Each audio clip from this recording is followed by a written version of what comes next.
博雅，你認錯了吧？不好意思啊。沒事。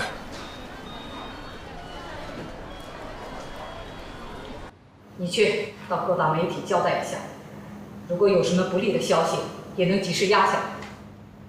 是。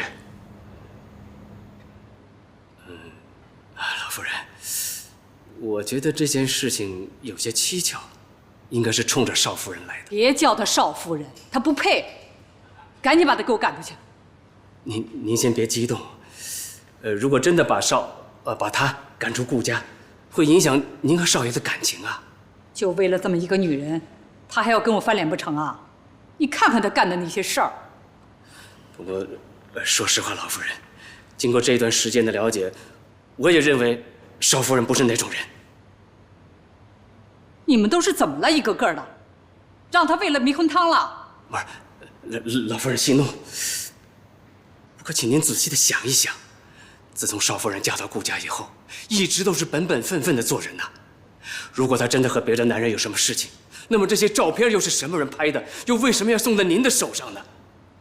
所以這件事情沒那麼簡單。老夫人，少爺不是說了他會調查清楚的嗎？所以還請您再給他點時間，我想少爺一定會給您一個交代的。那好吧，我再给他点时间。要是再查不出来的话，那个贺锦熙就必須離開顧家。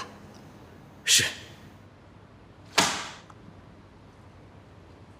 照片是 PS 的，技術還不錯，陰影、光線、連接處理的都很自然，可以說花了錢的。你們怎麼鑑定的？靠譜嗎？你猜？說正經的呢。我找的這個朋友，通俗的講，可以說是閱片無數，所以碰巧這張床照他見過，於是乎就把原片找了出來，發現他們只是把小嫂子的頭和這個男人的頭 P 了上去，經過鑑定，所有的照片都是假的。這個男的什麼來路？不知道，不過我覺得你應該問一下小嫂子。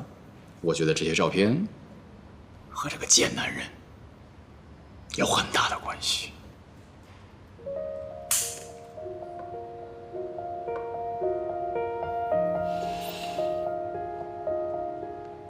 哪個男人受得了自己的老婆這樣？